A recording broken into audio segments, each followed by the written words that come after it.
Hello and welcome to this brand new installment of Tones of the Hammer, where we talk to local musicians, local creatives, local people all over Southern Ontario. And today we're taking a venture into the world of Canadian hip-hop music with two wonderful artists that we've had here at Halo Studios, the HQ for Tones of the Hammer.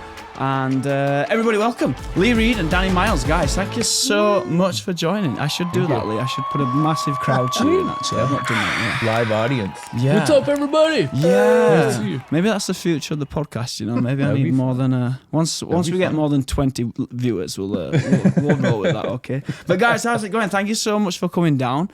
Much appreciate you coming. I know you're both busy doing some other things. You got a new song coming out, you just told me before we started, which we will get into soon. So yeah, when did we guys meet now? It was like last year it would have been, right? Yeah, I said this to most artists that you guys were one of the first artists. There was a lot going off when I started at Halo in like September, November. And you were working on a tune together, of course, then. If you guys have not seen what I do here on Tones of the Hammer, I like to get people down just to hear about their stories, how they got into music, and a little bit about themselves and what they were doing. So, Lee, why don't we start with you? So, for anybody that doesn't know Lee Reed, tell us all about what Lee Reed's all about. You fools. How do you know? Lee Reed. Well, I'm Lee Reed. I have been at it a long time, since the last millennium. Right, okay. I started doing music for beer tickets in 1996 was the first time. There were much cheaper beer tickets back then. That's right. Yeah. That's right. What do you do it for now? Beer tickets. Yeah. Beer tickets. Says with a tear in his eye. Yeah. So my first real serious project was a band called Warsaw Pack. Yes. Did that from like the late 90s till 2004. It was alive for about 5 years or so. And we were received quite well critically and by people. It was a great project, a really fun time. We were signed to a label called G7 Welcoming Committee Records, which was in part owned by the guys from Propagandhi out of Winnipeg.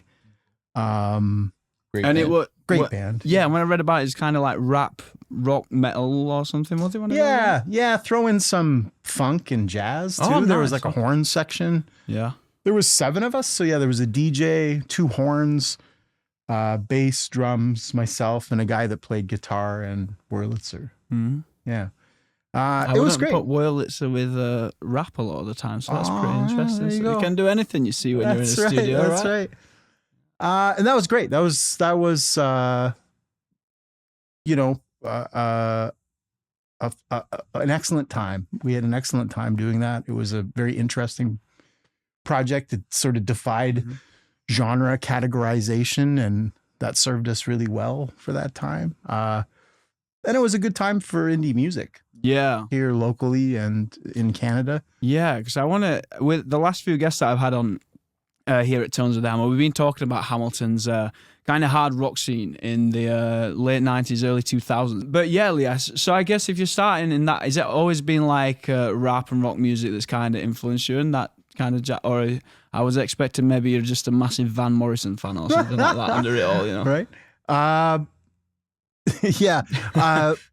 For me, and you'll hear it in my music, the sort of driving inspiration is revolutionary politics. Yeah. So, which I imagine there's a lot of inspiration at the minute for that, right? No doubt. Yeah, but even like as a kid, that's what kind of got me into hip hop was, I really liked rap. I'm old. I'm 52 now, and so. Well, you're looking. That's great, not mate. old. That's not old these days. Yeah. Thanks, guys. Well, I tied an onion to my belt, which was the fashion at the time. Yeah. No, I was like coming of age when rap was taking the world stage. You know, like in the early '80s, and it just grabbed me. You know, and I looking back on it, I think it was largely because it was so different and so unlike anything I or anyone really had heard, right? And I think those are formative years, you know. It just kind of grabbed me by the the shirt collars and shook me. What were some Mhm. artists that you were listening to? Well, thank you. But back then it was like Run DMC, Mhm. Cool Mo D, LL Cool J, Yeah. but Beastie the Boys? Beastie Boys. The one that got me though was Public Enemy. I got an album, Yo Bum Rush the Show. A friend of mine brought back from a trip to Florida and gave it to me. And Was it a vinyl? no, it was a cassette tape. Oh, okay, cool, Yeah. cool. And that got me. Like that Yeah. really grabbed me. And And what was that? Was that more like the subject they were talking about in the lyrics and stuff like that, or just yeah, gotcha. that's exactly what it was. It was just like so anti-authoritarian, anti-cops, anti-prison.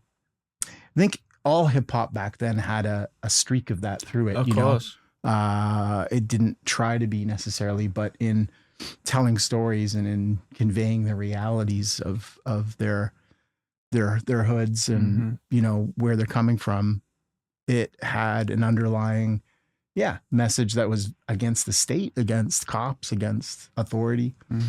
And that spoke to me as a kid.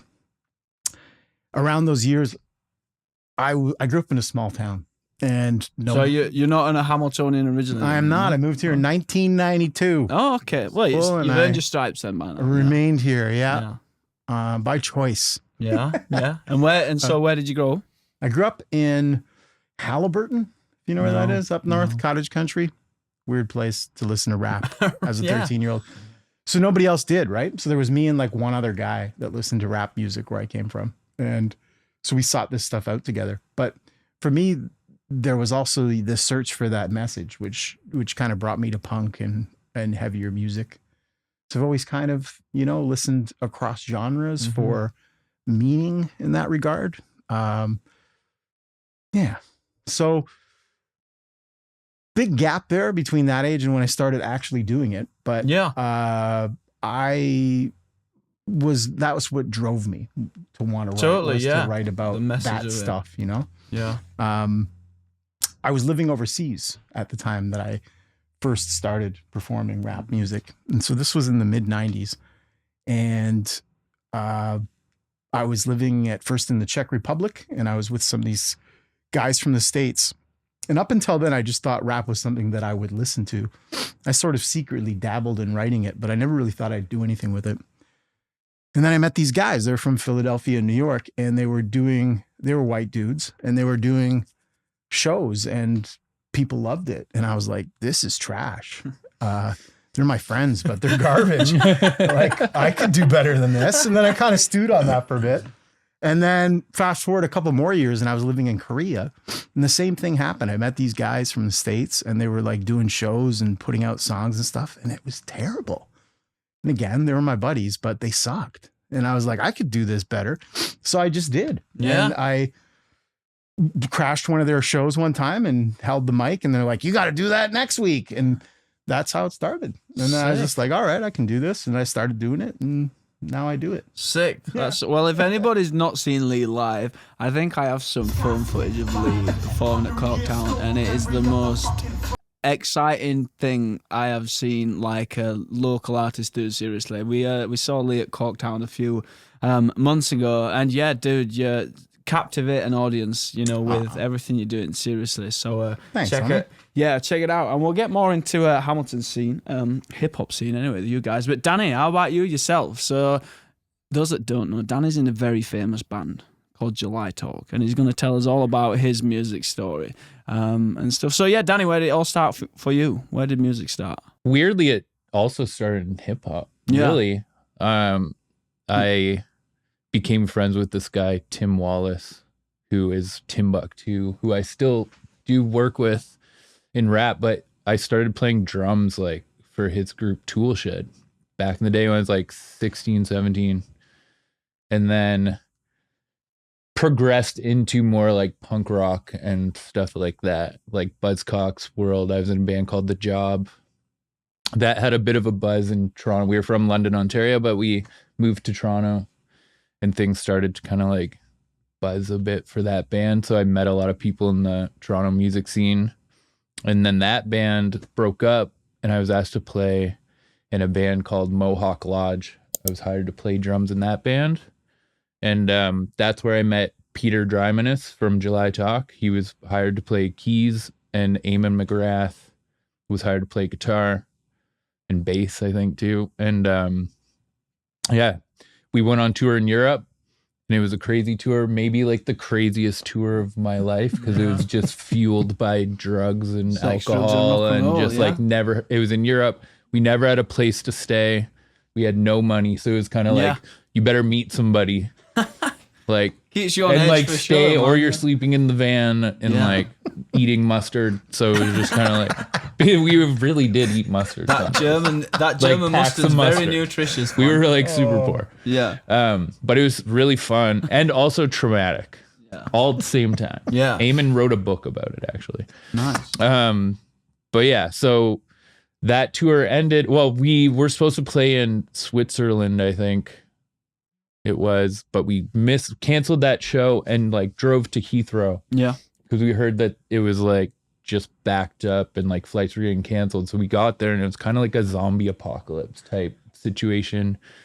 Just like people in those tinfoil blankets everywhere. All the flights were canceled. It was around Christmas time. Hey, it's mad in the UK. So there's a man. little sprinkle of snow. And apparently in England, you guys can't there's- handle like any can't, snow man. at all. Like The I was world- like, I'll get out there with a broom and fucking. The world does We stop. didn't do this. We're not But as hard as everything you was canceled. So Canadians. we were there for like 3 days and just sitting in the airport. And Peter was like, "You know what? I got tunes. We should start our own band." And so at the airport, like Peter, Eamon, and I were talking about starting this band. And he had just met a girl before we left for the tour named Leia.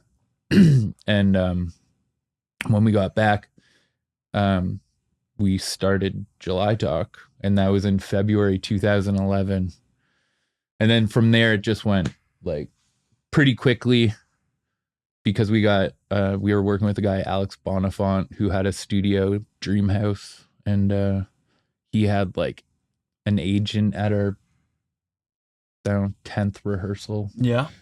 We were like, so I don't know. And we had the record out by like, I think the first version of that record did come out in 2011. Yeah. So it all happened really quickly. And then 2012, it got picked up by Universal. And Nice. And then the rest is and then it history. was just like on tour for, it felt, I think 10 years almost. Yeah. So it was a lot of fun. It was crazy, but crazy time as far as like we were just together for. Yeah, really get to know each other as a band, did. right? When you're in I imagine we got more than mustard though with Universal, right? Eventually. Yeah, I mean, early on, it was kind of a scary time too for like when July Talk started to kind of get going and take off, and we were getting to do a lot of tours. Our first tour was with Hamilton band called Arc Health. Yes. We went on tour with them. They took us out, and then our next tour is with also a artist who now lives in Hamilton, but he's from the East Coast, Matt Mays, and they took us out next tour. So it just started to really like Snowball take off. And then we had Guns and Ammunition got on the radio. But at that time, we still weren't really like making money, but I didn't have a job. So it was like, yeah, it was a crazy time.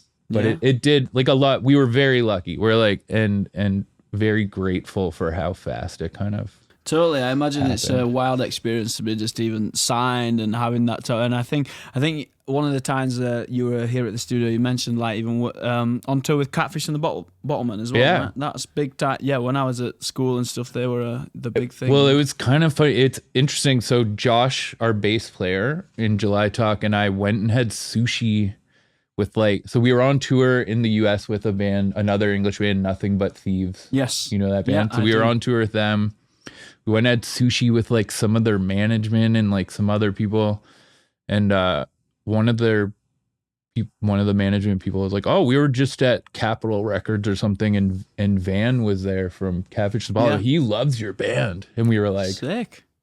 And we actually touring around as much as we were, it felt like Catfish and the Bottlemen were also coming up at the same time and touring around Europe, like same venues, doing the exact same thing. So I had seen their posters everywhere. I didn't really know their music, but we went back and like told the rest of the band, and Peter reached out to Van somehow. And like, then we met with them in Texas. We were playing Austin City Limits or something, and they were also playing, and they went and met up with Van. and he was just saying how much he loved our band, and he took us on tour. And so we did 2 tours. We did a US tour with them, and then we did a UK tour with them. And in the UK, it was like the biggest band. I don't know how you could be bigger 100%. or more hype. Like it felt to me, I was like, this must have been like what the Libertines were going through. Like it was all young people, like young girls, just like singing every lyric and losing their shit. Like we don't have rock shows like that in Canada. I was like, this band is like the Beatles. Like it's fucking insane. That's why it surprised me when you said you didn't know the music, especially around that time. Yeah, they weren't totally as big. Like they weren't that big in North America. Yeah, it didn't make that like Atlantic crossing sort of thing. Great band though, incredible band, super cool guys. I like really like they're all great guys, but Bondi, the guitar player, is just like he's badass. Yeah. That sounds like there's a rock and roll. You're not allowed to smoke butts in the venue, but he's like, fuck that. That kind of guy. And that's how you get hired, man, in a rock and roll band. I love that. But yeah, that was really cool. So Sick. Yeah, Catfish. They're back apparently. Yes, they are. Yeah, I saw that they're trying to. They're doing something of some sort. But then you've gone. So then you've gone from July Talk to doing some of your own stuff. No, right, Danny. Yeah. Yeah. So I kind of like I've always dabbled on my own, and with Tim, who I mentioned, Timbuktu and stuff in hip hop. I really got into it in 2000, like after in 2017, 2018 with a project called Tongue Helmet. Tim and I were just like would get beers and every Tuesday and just like work on beats and shit. And then we got another guy in the group, Peter Chapman, who's like a crazy instrumentalist, and we were making beats with samples and he just replaced every sample almost like flawlessly. Like the guy's a genius musician and he knows how to play so many different instruments that you're like they still kind of sound like samples. And we have DJ Irate in that group, so that's where that kind of like getting back into the hip-hop thing started. And I was like co-producing with Tim, and then over the pandemic I just like fully started to do hands-on hip-hop production on my own. And then I guess in 2023, the Swamp Thing record, which is Tim's other group, I like fully that was the first record I fully produced on my own. That came out. Golden Crap. And then I did my solo album, Beautiful Music. And we're kind of here and I have another record done. Basically, Lee's featured on it. It's got vocals on this one. A few songs are released. So anyone that doesn't know Danny's album, Beautiful Music, is a total instrumental album of just, it's so genius, man. It's like, it reminds me of like, it's like how I imagine people listen to jazz in the 50s or 60s, you know, just kind of red wine there and just everybody talking about sophisticated things and stuff, listening to Danny Myers. Yeah, I think it was just like, I mean, I was influenced by some of my favorite hip hop producers like Madlib and Jay Dilla and stuff like that. And, I don't know, I just wanted to do something totally different that was really much like you could put it on in the background. Yeah. And like drink wine or eat dinner and but also I wanted to make something that was like, I don't know, it's not groundbreaking in the way that like this stuff it's not a new type of sound, but I think it's just like a little bit, it's a little bit, it keeps you hooked as a listener for sure. Yeah. Anyways, I'm proud of that record. It came together really easily, which was nice. And a lot, to be honest, it came together easily because even like some of those beats I made for like the Swamp Thing record, but those guys wanted like harder, like working with Lee. The rappers want some harder stuff. Sure do. And I like making some jazzy shit. Yeah. So I was like, you know what? I have all these kind of jazzy. You got to work for yourself sometimes. Beats. Yeah. So yeah, as well as your own projects, guys, you've worked together on a few tracks. So we met, you were with Ben Rispin, of course, from Rules, making tracks. So how's it been working together? What's the usual workflow of being? How does a Lee Reed and Danny Miles track come together these days? I know you've got a new song coming out tomorrow. Did you say? Mm-hmm. Yeah, of the filming of this being on Monday. It's coming out on the Tuesday. I don't know when this podcast will be. I'll work to get it out this week for What's sure. Coming at you in 4 dimensions. What is the date tomorrow? It's the 6th of August. Yeah, that's when it comes out. On the 6th of August. So it's already out. Yes. By the time you hear this. The process of making rap music is not really that complicated. You've got the guy who makes the beats, in this Yeah. case, Danny, will make beats and share them. I'll sit and listen to them. I'll be like, those ones, please. Yeah. Give them to me. And then Danny will say, yeah, work on that. And then I write to it. Danny would kind of reshape the beat, you know, to fit the length of the verses. Like arrangement and stuff. Yeah. The Whatever arrangement. often, sorry to interrupt. Not at all, man. But like often when I make a beat, it's like the instrumental, I make it the length that and the changes for like to keep it interesting for an instrumental, which isn't really necessarily What a the rap best needs, arrangement yeah. for a rap song. So like, you know, like instead of maybe I'll make the verse part like 8 bars, whereas like, you know, Lee wants like 16. So it's like going in and like just changing that a bit. Because he's got a lot to say as Lee. Really. That's right. If you've not listened to Lee, you'll see what I mean when I say that. And for you, Lee, when you're writing your lyrics, because I'm such a lyric person, it amazes me sometimes. I talk to musicians, even music listeners, but even musicians sometimes, and you tell them about a lyric in a song and they're like, I didn't even know that song was about that. They don't listen to lyrics, which blows my mind, but I'm much a lyric guy. So so for you, Lee, is it something that like, you know, it's obviously we touch on like a lot of politics and stuff like that in your music. Is it something that's on the day you've seen that riles you up and then it's suddenly like an urge thing to like blast out this, or is it kind of like just... Yeah, it comes in all shapes and forms for me. Sometimes I'm bonked over the head with an idea and I'll start writing without a beat even, just some lines or some part of it that is stuck in me brain. And other times it takes a really long time and I'll stew on a beat that I love and I know I want to do stuff on, but it doesn't just fall out easily. So I'll fuss over it and I'll take a long time. Sometimes it takes me years to finish a thought or a song, you know, and other times it can happen in one night. Yeah. It kind of really depends on, you know, how the idea came to me. And like sometimes I'm sitting there with beats. I can tell by listening to the beat that I love the beat and I want to write to it. And other times the concept is just the concept and I'll eventually find some music to put that to, you know, but it's always a bit different. Every song's a bit of an adventure that way, you know? Totally. Yeah. But like our working process, I think we hit it off doing that project with Ben, the Endless Bummer thing. And was that the first time you guys had worked together? Yeah, absolutely. That was the first time we I met him. Right. Yeah. Okay. I didn't realize that. And I loved Danny's shit right away, you know, like it was pro, it sounded great. The stuff that he built for that project, I love still. There's still lots of pieces from that to come.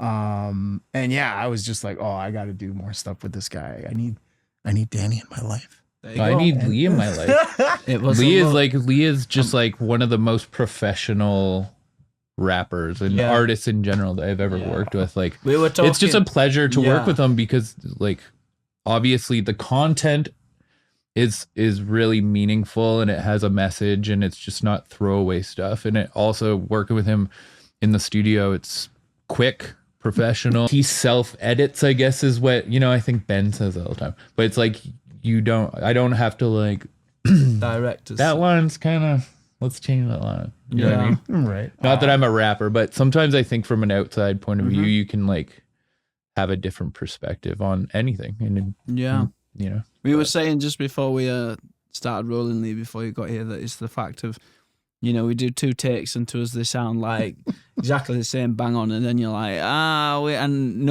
everybody in the room's just looking at each other thinking, I have no idea what's wrong with that take.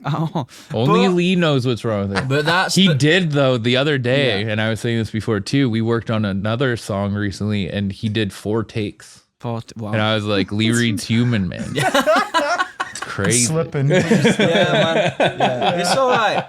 It's a busy summer, right, Lee? It's a busy summer. It was getting to you. But yeah, true artist. Yeah, both of you for sure. So yeah, this new song that's coming out. Then, what's the general subject or point, or where did it come from, sort of thing? The song is called "River to the Sea," and it's about the current situation in Gaza. Yeah, and the occupied West Bank and East Jerusalem. So it's a song of solidarity for the Palestinians. Mm-hmm. Again, there's plenty of. I imagine there's plenty of lyric content available to be written at the minute. Yeah, for sure. It's There's true. stuff around. Yeah. Got a couple songs on a homies project. My buddy C Reality from a kind of political rap collective I'm part of called Rhyme Think. He just dropped an album called Fuck the Colonizers, and I've got a couple songs on I got that an England shirt on. I'm so sorry. I should have chose differently today. You know? I knew I was having Lee Reed here. I should have chose different. Never mind. Do better, Danny. Yeah, do better, Danny. God, yeah, man. for sure. Yeah, I have kind of a driving force. Yeah, because for I a lot of imagine stuff this year. I imagine there's a lot of like beautiful things as well, like when you're doing rap music, where, like you said, the idea of beat. Because I imagine it's so amazing, like when somebody produces like a beat to you, collaborating as a rapper, it could just go anywhere, right? Because you never, I guess, really, if Danny turns around to you and says, "Oh, he's got a beat," you never know what's going to come out, right? You never know what sounds you're using. And I was going to ask you as well on that, Danny. Is like, for instance, beautiful music. When you made beautiful music, where are the sounds from? That's what because there's some wild sounds on there. Yeah. I mean, it kind of just starts from. I sample because that's what I like. I like the traditional world of hip hop beat making where you like use samples, but like it is really dangerous nowadays. So mostly I take sounds from records. So I'll like listen. I'll listen like they're just all vinyl. I do all vinyl, and I'll go to like the antique market or wherever. I just like buy cheap records and just like stuff I have no idea what it is. It could be like the craziest looking shit. So cool. And I've discovered a lot of amazing music that way. But it can be any, like I just go through the record and find sounds. Like if there's a little guitar line or a horn or synths or whatever, and that will inspire me to start. Like I'll start with that sound and then build it from there. I do a lot of live instruments too, like a lot of live keys and live drums and live bass and guitar, like whatever, a lot of live percussion. Because you've also been doing a lot of playing live with this album too, right? You were both on a tour with Ben and Rules at one point, right? Yeah. Yeah, that was fun. Like playing this live is actually, I think, really made me a better drummer for sure because it's just I'm playing 2 tracks. So I'm playing 2 my instrumentals and playing live drums and percussion and like triggering some other samples that are on the record, and I'm playing to a video. So Tyson Bodnarchuk did all the visuals for my record, the album cover and the videos. So this whole live show is kind of just synced up without stopping, kind of like what the record is. And I can't fuck up. Yeah, of course. Or it just will fall off the rails. So it's been like a challenging but really rewarding thing to do. Yeah. And on that note of playing live, so I suppose, you've Lee's been here since 92 in Hamilton, did you say? Yeah. And Danny, you've had that experience of like big band touring and stuff like that. So as a newbie myself to Hamilton, the idea of like Tones of the Hammer is talking about like the local scene as such in Hamilton. And since doing this podcast, I learned so much about Hamilton's hardcore and rock scene that started in the early 2000s. So for you guys, did you have so much of an inclusion with that sort of time around here and playing gigs? How has the live music scene changed since that time to present 2024? I mean, for us, like July, I've always played shows in Hamilton, and like that first tour that July Talk did with our Cals was because we played the Casbah in the small room. Wow. And the only people that were there were the Arkells. And so, and that was because Peter and Josh from July Talk do music videos. And so they did a couple Arkells music videos early on. So they came and checked us out. Yeah. And then they took us on tour. So that was just through all of that. That's kind of helped. It really, I guess Hamilton has a part in like helping our Canadian projection, considering that was a Canadian college tour. So yeah, totally. And and how have you found like the reception? Because I imagine your live music goers yourself. You like to check out live music and stuff. And how, I suppose a lot, I heard when I moved to Hamilton that the live music scene's changed a whole lot around here since the pandemic. A lot of places closed and stuff, you know. The St. Hollywood, that was when we always played, and it's gone. But yeah, because you now, Danny, I saw like with you playing your shows and stuff. So you did the tour. The tour was Southern Ontario for you guys, right? When you did it with Lee Benya. And yeah, I guess I don't know. I guess as people that's kind of been around this and involved in live music, you know, what could be better on the local scene? What's kind of missing, do you think, from like local music, you know? Well, I've never toured the world in the way that July Talk has. Yeah. My musical experience is pretty much all Canadian. I've been into Europe and into the States, but mostly I've played in Canada and mostly have been based out of Hamilton. Mm-hmm. The scene back in the late 90s and early 2000 was really strong in Hamilton. Mm-hmm. The music scene was incredible, vibrant. There were a lot of bands, a lot of people who made their living off of music. Mm-hmm. And would you say primarily rock music as well, Lee? Probably. Yeah. That's safe to say. Yeah. Rock, punk. Mm-hmm. It was alive. There was a lot of venues booking 7 nights a week. Mm-hmm. There were a lot of people going out to shows. There were people known to go out to multiple shows a week in the same week. It was, thriving, vibrant, a beautiful thing.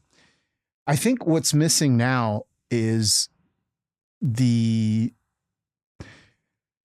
basic economics that we had back then. So I think people will place a lot of blame on various things. Kids these days and their iPads and their Spotify, or, the kids these days don't go out, they don't support. I think the reality of it really is that at that time you could afford to live downtown with a part-time job and a bit of money that you made with your punk band on the weekend.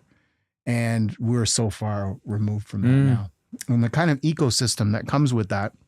So you have the people who work the door, who work sound, who work the bar in all of these various live music venues. They don't have those jobs anymore. They're all part of a kind of an ecosystem that created the scene that was in Hamilton and other cities at the time.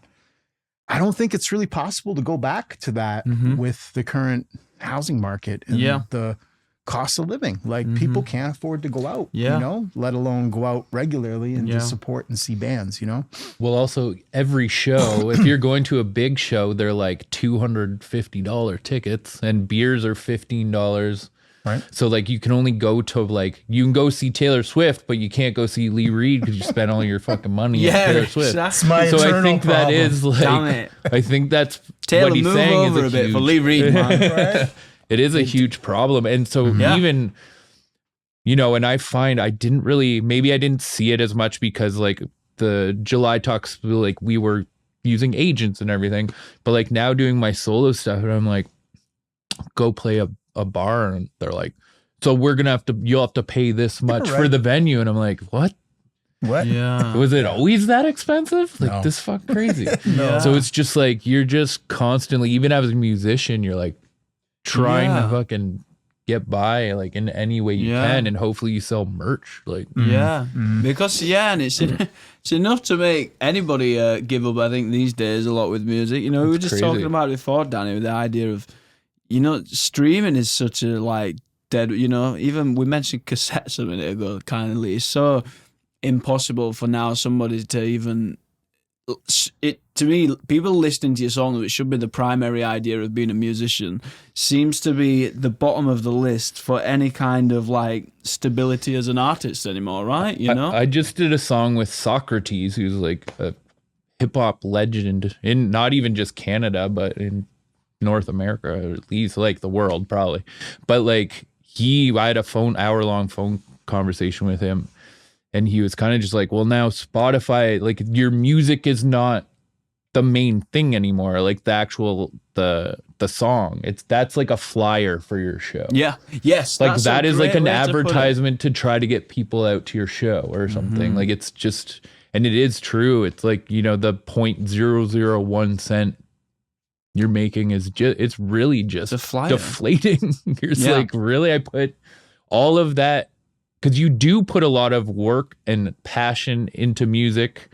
I do, and yeah. he does. Not everyone does, but like we do. I think we are still trying to live in that world that we're like, it felt like real artists were existing and being able to exist. And now, you know, you spend all these hours and time doing it. Plus, it's not free to put your music out. It's not. And I don't think people understand. Lee actually had a really, what was your restaurant Right. Yeah, I saw this. metaphor? It was amazing, to be honest. Man, I came across some like TikTok video or something where this person's like, "Oh, I really love this new restaurant. It's one of the most popular restaurants in the world. You know, the owner makes a ton of money and everything's really cheap, almost free, basically."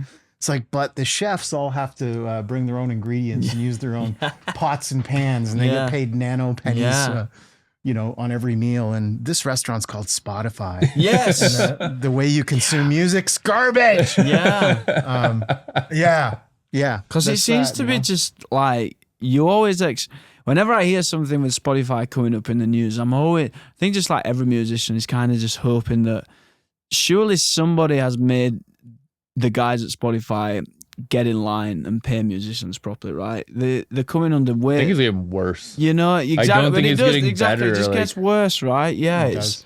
There's a it's- new streaming service that my friends are trying to start with, investors in the world. Like even a guy I talked to recently who was involved in New Zealand. So it's called Helios. And the idea is that they're going to actually like pay artists like a fair wow, that amount sounds- of money for their music.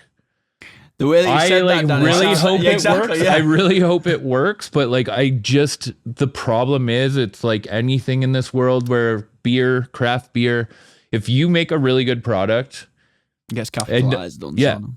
if you even like touch those big guys' profits, they're going to buy you Yeah. and take you down. Yeah. You're like, Yeah. it's just a really sad thing that Yeah, and it seems like for artists and musicians is at the minute especially with the rise of like AI getting involved in music and stuff. Seems to be no hope on the horizon at the minute for how I just don't. How is like, it? It's so frustrating Is it to a me. bubble It's that's gonna frustrating to burst? I me don't that know. like anyone, my sister who's never played an instrument in her life, can like now go on AI and probably make a song that's more popular than I make. Yeah, It's just like fucking annoying. yeah. Maybe she's like a totally undercover, like new amazing artist. But or I something, you don't know. never She know. doesn't do it. But I'm just as an example, she Yeah. probably could. Yeah. With all the technology, I just don't. I Yeah. think it's cheating. Like I think Yeah, humans making art takes time, and it's Yeah. like you have to really like build your whole thing. Like when July Talk was starting, it was really exciting. We were touring all the time because you were going around from place to place, building a fan base. Yeah. And these people, like the fan base we built early on in July Talk's career, we still see those same people. Like I know they're like friends and family to me. Like I see them at every show. People have been to like 150 shows. Like and I don't think that exists if you're just doing it this fast food type of way. I Yeah. think you're like really. yeah. I wonder if it's like is it a bubble that's got to burst? Because surely, I don't.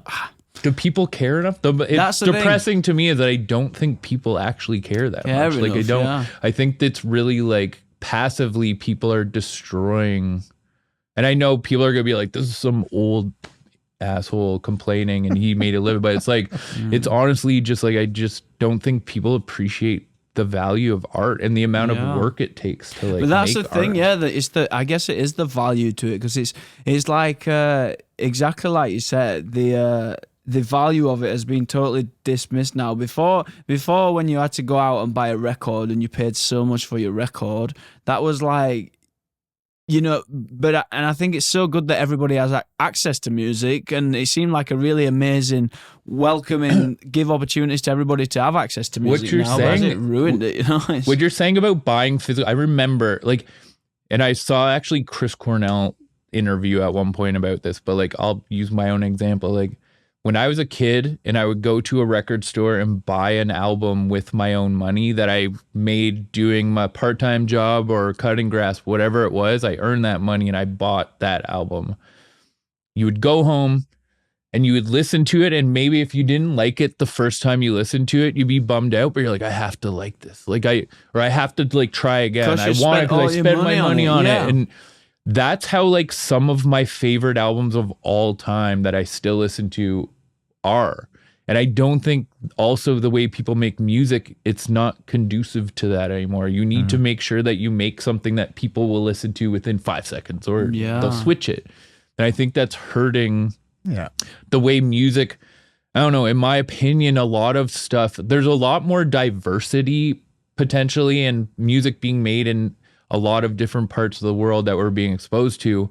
But it really feels like the type of music that's being made is not diverse. Like it's really very much in the same bubble, and it's become really like predictable, and like everyone is like, I don't know. There's a new song that Machine Gun Kelly just put out with Jelly Roll or something. Yeah. And I'm like, listen to it. I thought it was a cover of like Country Road, Take Me Home, Country. Yeah.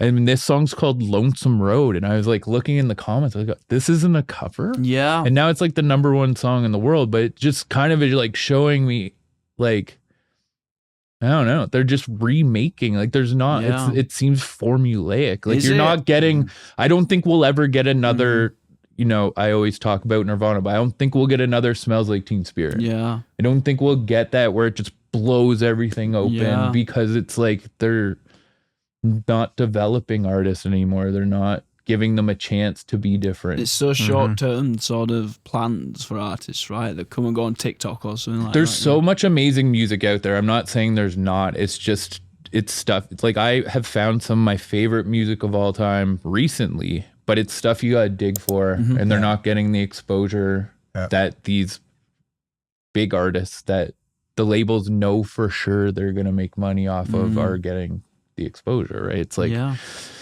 think it's what you're saying too about there it does seem to be a formula to it, and there's other layers to the music industry that didn't exist before, like people that you pay to, you know, figure out the algorithm and how to beat it and how to dole your stuff out. Or AI just does that for them now, right? Yeah, it's like a sorcery, you know what I mean? It's like wizards and stuff. There's like these things going on behind the scenes that seem to have a lot more of a say in what you're going to hear than the music and the evaluation of how good the music is. And I think that it also kind of incentivizes or rewards people writing certain things in certain ways, and this in turn makes for less interesting and risky music, makes it so that people aren't as original. They're trying to copy the formula that they've seen, and it makes it so that we're sort of excluding a lot of possibility, potential. Yeah, you know, it's like, what isn't getting made, you know? Yeah, there's just a lot of stuff that, like the creative side of it, the experimental side, I know it does still exist, I'm aware, but it's not ever being like shown. So I think it's getting less and less because it's not being exposed to a lot of people.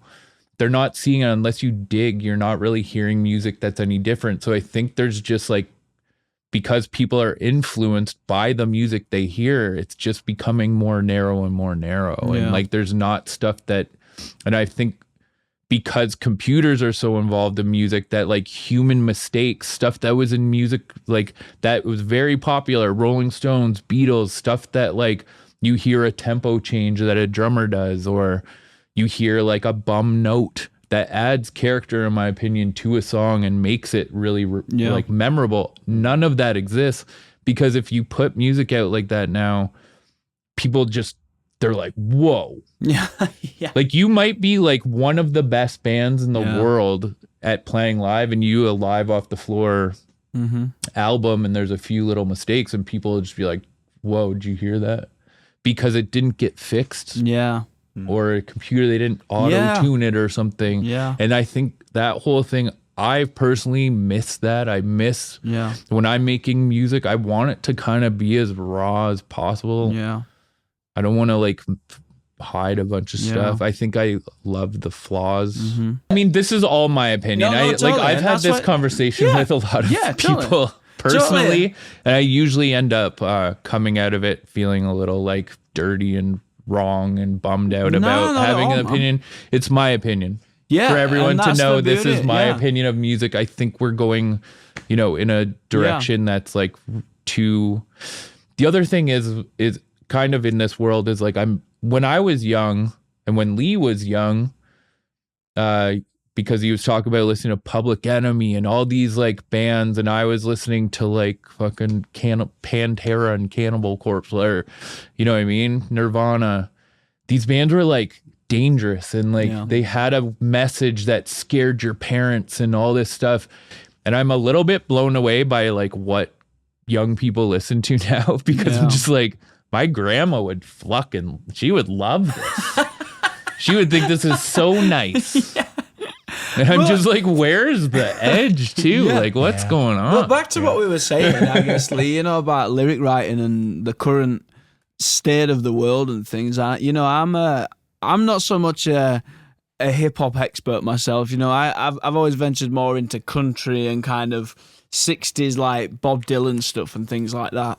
And you know, I always think that out of these weird and bad times and stuff, you know, there's always been artists that have kind of cut through. You had it, you know, like I said, you had the 60s with like I said, Bob Dylan, and then, you know, you had punk music, 70s, 80s and stuff like that, Sex Pistols, etc. And then, you know, your bands at Nirvana in the 90s.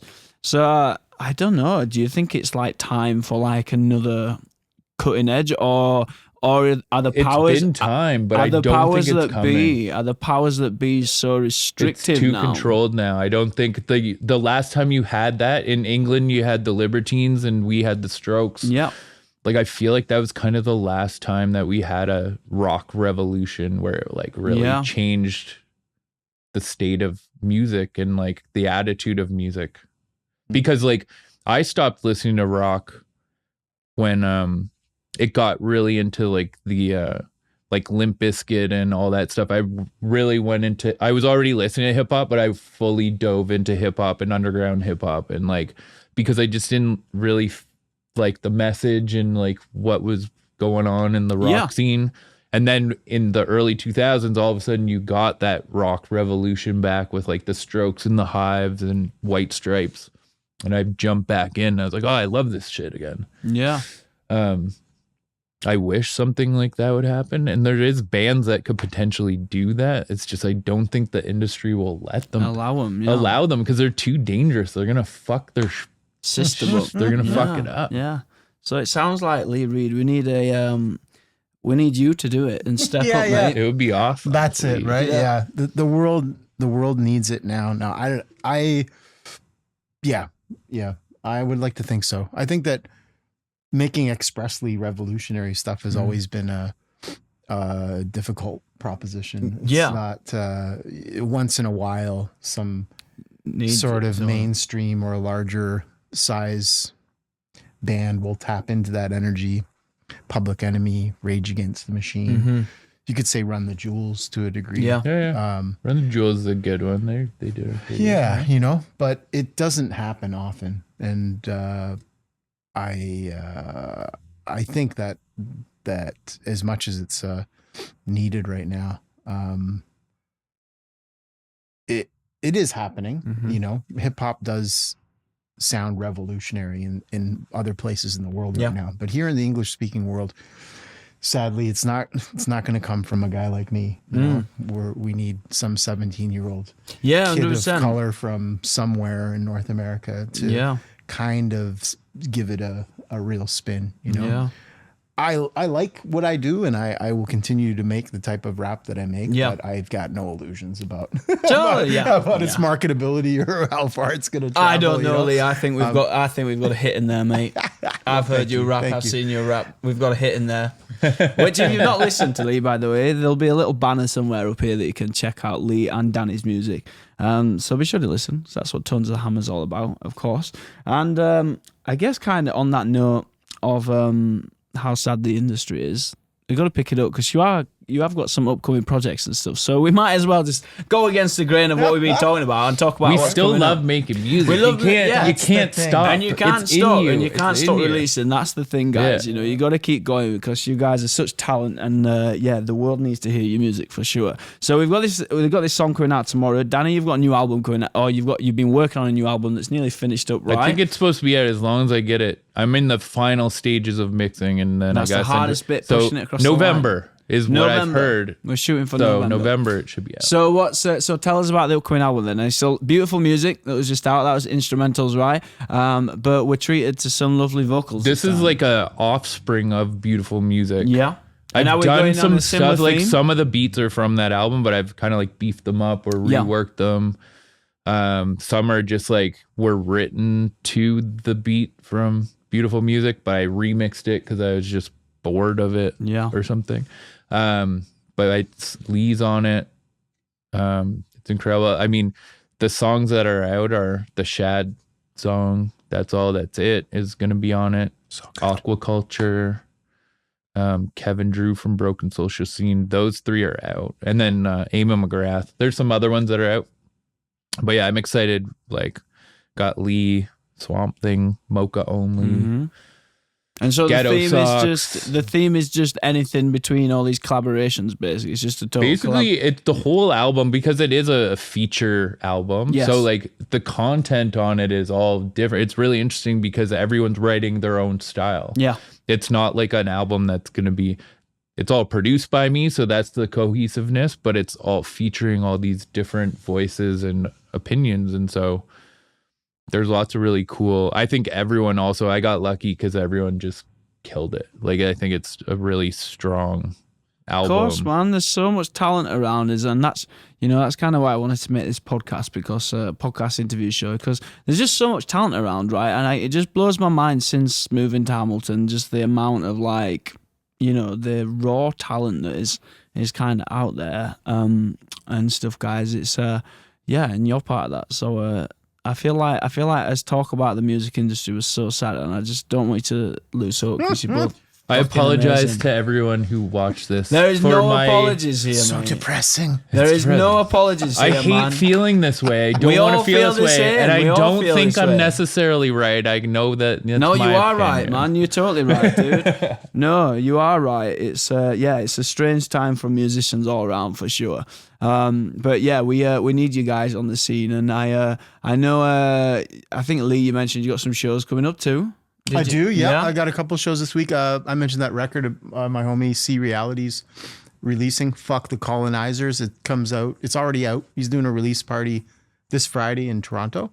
Mm-hmm. On Sunday, I'm doing a show at Into the Abyss record shop here in Hamilton.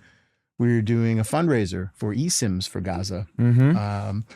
What time is your Into the Abyss show? Into the Abyss show, I believe, goes 8 till 11. I can go. Do it.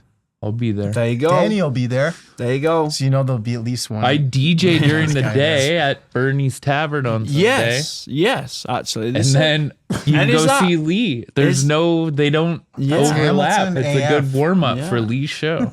And is that DJing you do, Dan? Is it all is it all vinyl DJing? I do as vinyl, well? yeah. And I did it for the first time last Sunday, and I'm playing everything. Yeah. I played like literally every genre. So come check it out. I'm feeling it out. Yeah. But it was really fun. It's Sick. 4 hours of playing records. Damn. Yeah. I imagine you've got to be on your toes with that kind of thing, right? You can't, it's hard because you want to like talk to people, but you have to make sure you can't miss that cue up. And it's not like a laptop. It's not like a laptop where you can just program a cue, right? It's got to be right. No doubt. Yeah, that's exciting. I'm glad I can go to Lee's show. Yeah, Into the totally. Abyss is an awesome record store too. Yes. I played there. It's a great place to play, to be honest. It's fun. I imagine record stores are quite cool place. You know, I feel like there's nothing probably more like grassrootsy these days than like a record store to play at, right? You know, it's Bless records that do in-store shows. Yeah. bless them.